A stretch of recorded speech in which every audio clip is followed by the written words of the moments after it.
4 வருஷம் சாப்பிட்டுக்கிறேன் நம்ம பிரியாணி.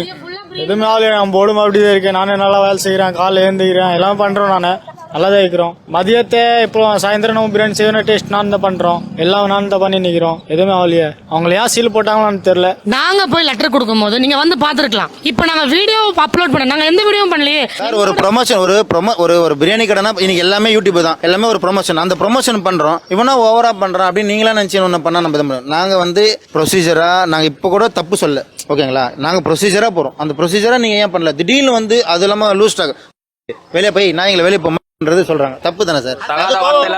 அந்த கோவத்தினால தான் எனக்கு தாங்க முடியாது. நான் வந்து ஏன் அப்படின்றீங்க, உங்க வேலை சொல்லிட்டீங்களா, போயிட்டு போங்க, நாங்க என்ன பண்ண போறோம். ஆனா என்னன்னா, நாங்க ஆல்ரெடி வார்னிங் கொடுத்துட்டோம். 2-3 தடவை கொடுத்துமே இவங்க வந்து அன்ஹைஜீனாக்க தான் இருந்துச்சு, சுத்தம் இல்லாம இருந்துச்சு.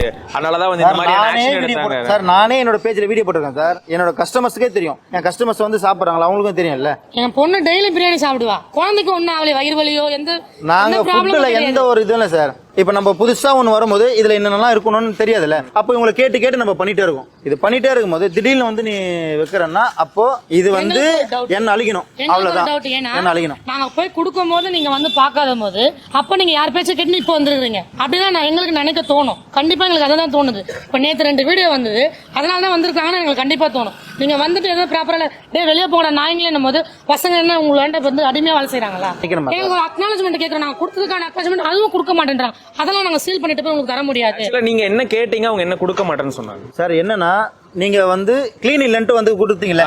கிளீன் இல்லன்ட்டு பேப்பர் கொடுத்தீங்க சார். நான் கிளீன் பண்ணிட்டோம் பாருங்க, ப்ரூஃப் கொண்டு போய் கொடுத்துருக்கீங்க. அவர்கிட்ட கொடுத்துட்டு வந்தோம் சார், பண்ணிட்டோம், ஓகேங்களா? திருப்பியும் வராங்க, திருப்பியும் செக் பண்றாங்க.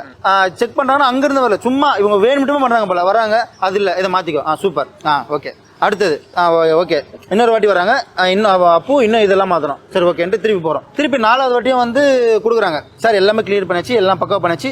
லாஸ்டா ஒரு பேப்பர் கொடுத்து ப்ராப்பரா கொடுத்துட்டோம். அப்படி மாத்திட்டே இருக்கும்போது லாஸ்டா ரெடி பண்ணி மொத்தம் கொடுக்கும்போது யாரு அவரை இன்ன வரைக்கும் பார்த்ததே இல்லை, இப்பதான் பார்த்தேன். இன்னைக்கு வந்தவர் இன்னைக்கு தான் பாக்குறேன் அப்படின்ற மாதிரி இன்னைக்கு தான் பாக்குறேன். ஆமா, நாங்க ஃபுட் லைசென்ஸ் ஆபீசர் பார்க்கவே இல்ல. சோ இத நீங்க கொடுத்த வரைக்குமே அவரை நீங்க நேர்ல பார்க்கல. இப்பதான் பாக்குறேன். அதுதான் நான் கத்திக்கிறேன். இவ்வளவு பார்க்கவே இல்லையா. நான் அடுத்து ப்ரொசீஜரா இன்னும் என்ன பண்ண முடியுமோ நான் வந்து நியாயமா தான் சார் போறேன். நான் வந்து யாரையும் எதிர்த்தோ கவர்மெண்ட தப்பா சொல்லியோ அந்த எது தப்பா நான் இது வரைக்கும் சொல்லல. நான் ப்ரொசீஜரா தான் போறேன். ஆமா, வார்த்தையை கேட்டாங்க ஒரு ஆமா ஆபீசரா தப்பு. நான் 30 பேர் சம்பளையே எல்லாரும் எல்லா வேலை செய்யற எல்லாருமே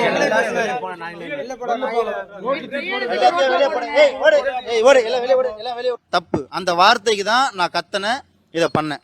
அதாவது அவங்களே தப்பா திட்டல, என்ன ஏன் கேட்டேன், எங்களை ஏன் கேட்டீங்க? மன்னிப்பு கேட்கணும். அவர் மன்னிப்பு கேட்கணும். நான் கேஸ் போடுவேன், மன்னிப்பு கேட்கணும். ஃபுட் சேஃப்டி ஆபீசர் மன்னிப்பு கேட்கணும். நீ வந்து தப்பா பேசக்கூடாது, நீங்க வாங்க தான் பேசுனேன்.